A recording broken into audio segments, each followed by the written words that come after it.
Hi, this is Llyn Hunter, Llynhunter, storyboard artist and illustrator, and today we're back with my writer's block, going through a few more pages in my sketchbook just to show you how I work with a sketchbook. And this particular sketchbook, again, I write on this side and I draw on this side. This side is better for, putting down your hand and getting some support, and I'm not left-handed, so then, when you've got a thick book, if you put your hand over here, it's a little bit tougher. But anyways, again, this is particular book I have this rule for writing on one page and drawing on the other, but I don't have to do any particular page at any particular time, and this side does not have to relate to that side, but it can. It's just one of those. This one was every act of art is an act of communication, and that's what I drew on the other side. This was definitely relating to that one. Okay. This one, I'm so lucky to live in a time of transition, to see and experience what came before. Women had a choice with their lives, and to actually be able to choose what I can do with my own is an amazing thing. This is kind of a self-portrait. I actually own a Ducati 620 Monster. Thanks to my beloved husband. He always wanted to have a motorcycle, and I said when I was around age 40, oh yeah, we'll do that someday. And he said, Llyn, we're not getting any younger. And I realized, yeah, I don't want to learn how to ride a motorcycle when I'm 65. So I've been riding a motorcycle for about 25 years, and I still ride it, and I still love it, and there's nothing more frightening than I do than ride my motorcycle. I gave myself long hair here. I do not have long hair. I have very, very short hair. Why is it when I want something to take 10 minutes, it always takes 2 hours to do? That's me always underestimating my time. And again, these were all going through. I probably wrote this saying at a totally different time than I did the drawings. But it's like, this little bug on the hands of the clock going, yeah, geez. If your candle is on a bushel, you are still shining for yourself. There's I believe an adage somewhere in the Bible about being the light of the world, or if you're under a bushel, no one can see your light. And I really believe, it's like this was me doing, I had extra space here, so I did a little creature using a bushel as his helmet, playing soldier, and, doing a persona of a candle. And I really believe that, too. It's like, if you aren't a professional artist, if you are trying to become a professional artist and you don't make it, or you're somebody like me I've made it, but I've got to make it again and again and again and again. There are those who really, really shine, and then there are those of us who we try to shine and try to shine and try to shine, and the most important thing is that you do it for yourself. Every artist craves a bit of fame right after the candle thing, right? We want to share the things constantly bubbling out of our heads with others. We will keep creating even if no one sees what we do, because if we bottle up the spring, we will explode. And I definitely, it's like, okay, I need something to go with this because it's long and drawn out, but it's true. If you're going to be an artist, you're going to be an artist. Nobody's going to stop you. You may not make any money off it, but sometimes you don't want to be the person who makes money off it. Believe me, when I've had massive, massive deadlines that have driven me insane, and you have to do the thing you love, sometimes in ways you don't want to do it. I wouldn't have traded my life as a storyboard artist for anything. I really wouldn't have. But as with all things, even the best thing has got its problems. Okay, this is a self-portrait for sure. Be sure your mistake isn't a happy accident before you fix it. And that can be true too.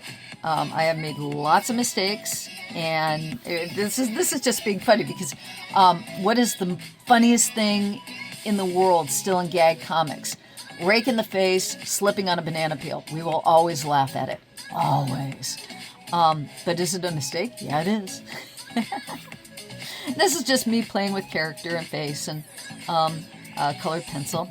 As I continue on in the silly note/sketchbook, I just want to point out that the paper they used in it is amazing. It's a shame that the cover is not cloth. It's thick and smooth and just enough tooth to grab a pen or pencil. I bought the first one because it made me laugh, but in fact, drawing and writing on these pages is quite fun. And believe me, what you draw or write on can make it an act of heaven or hell. And by that I mean it's like, I have tons of sketchbooks. Some of them are great, some of them are crazy. My favorite right now is one that's got really soft tooth that I wasn't expecting. And when we've got the Cintiq now, I draw on Cintiq all day long too, and I've had to put an Elcom paper feel on it because I need tooth. I need something to grab my hand when I'm drawing. And this particular sketchbook has a really marvelous paper. It's just right. Okay, this is Neil Gaiman. Actually, he was a hero to many until recently. That's a really complicated situation when your heroes turn out to be villains. I will let you go for yourself and find out about Neil Gaiman. He is an amazing writer. His Sandman stuff is just phenomenal. But he is a person who's got problems, very much. And but if there is anything I do appreciate, he wrote a commencement speech for, and I can't remember the place that did it, but do look up his Make Good Art. He may have fallen out of favor because of some very heinous things he did, but what he had to say in that speech is really true. And if you are an artist, I would highly recommend going on YouTube and finding his commencement speech where he said, make good art. If you're down or low and you want to feel good about yourself when it comes to your art, that speech is really, really good. Like I said, he's a little bit controversial right now, and there are a lot of us who, want to throw him by the wayside, which there's a part of me that really, really, really wants to throw him by the wayside. But that one speech is worth all the insanity that he's done. If you look at the word unite and you read untie, you might be a bit dyslexic. I am a bit dyslexic. I'm not dyslexic enough to need help, but my spelling has always been crud. I have to look up some words a dozen times because my brain keeps spelling them wrong. I wonder what my art would have been like if I had been more concerned about the work and less about the living I had to make off of it. And this is me playing with a Nautilus, just being funny and silly. But this is very true. I have made a living off of art. I have put the roof over my head. I have bought automobiles. I have made a good living off of art for over 30 years. And actually close to 40, because I was a graphic designer and illustrator before I got into animation. And I've been very fortunate at that. But it's like the type of art that you make for a living and the type of art that you would make for artist's sake is an entirely different thing. All I've ever really wanted in life is to be able to make a living on what I love to do. And actually, I have. It's been a just right living.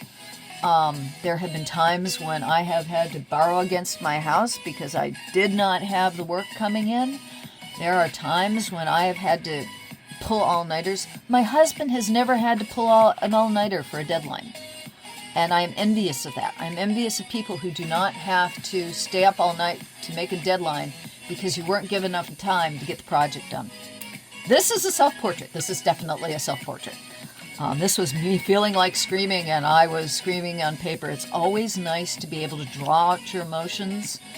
It is something that, as artists, we have the ability to do. I also recommend tennis racket on pillow. Works great.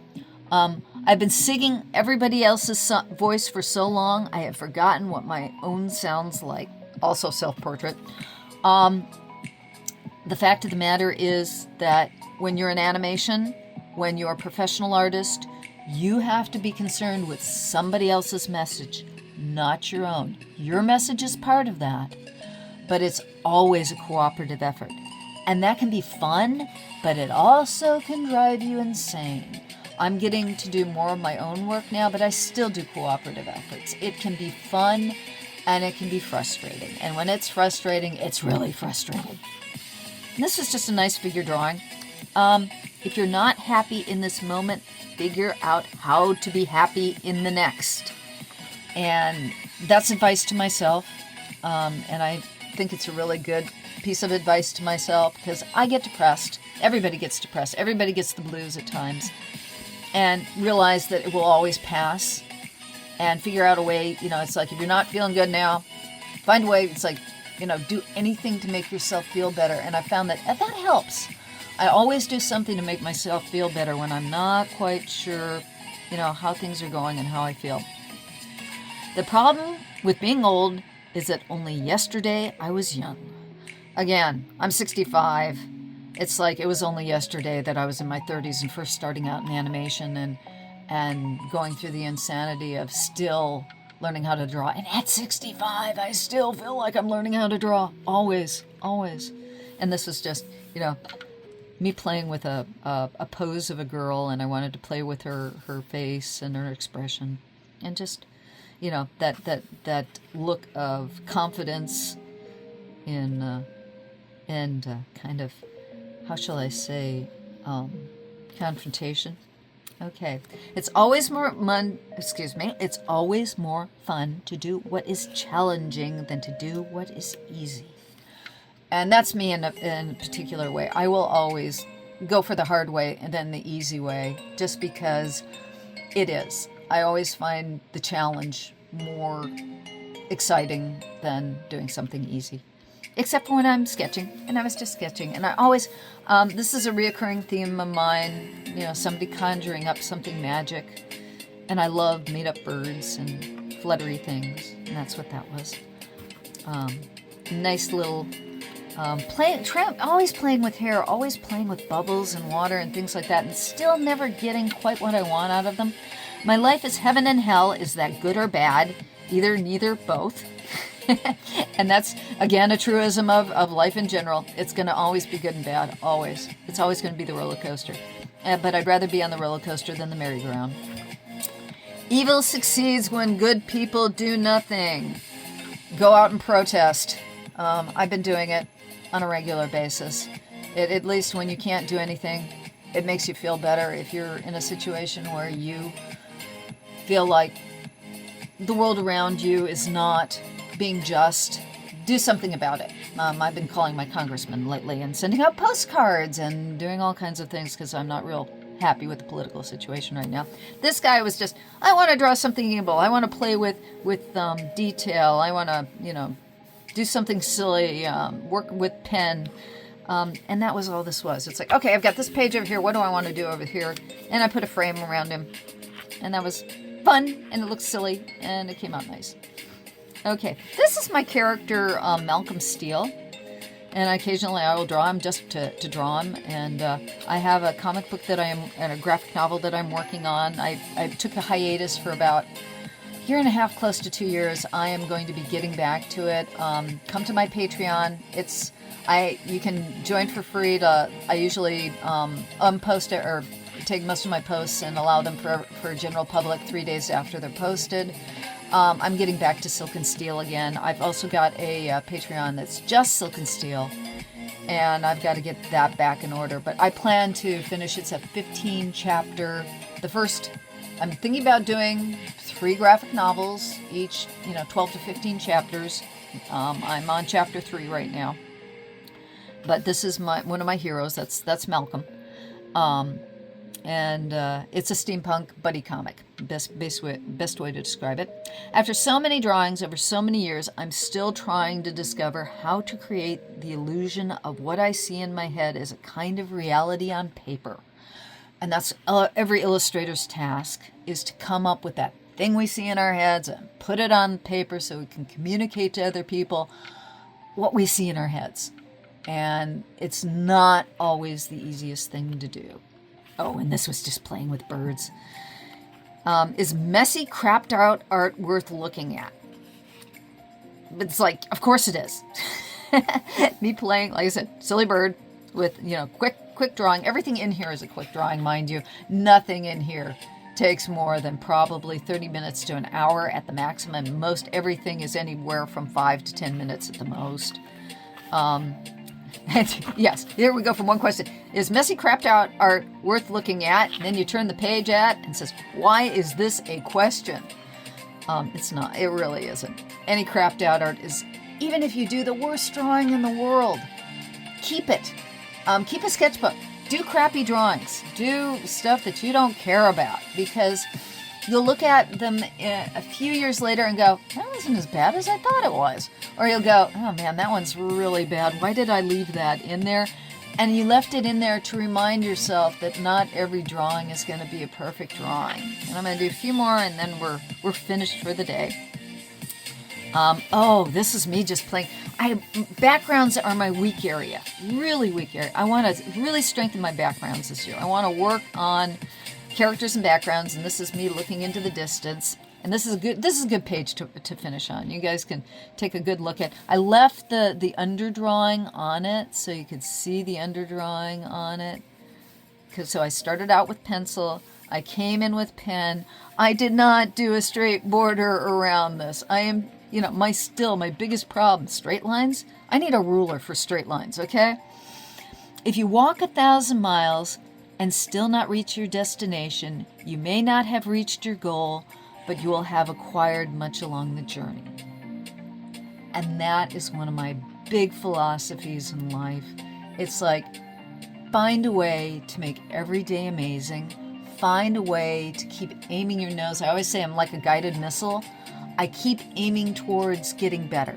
My goal is to become the better artist, to become the better storyteller, to become the better illustrator, to share what I've got with you, so that you can share it with somebody else, so that you can create what you create, whether it's writing, whether it's cooking, whether it's sewing, whether it's quilting, whatever it is that you express as you as yourself, go out there and do it, because every day is an adventure.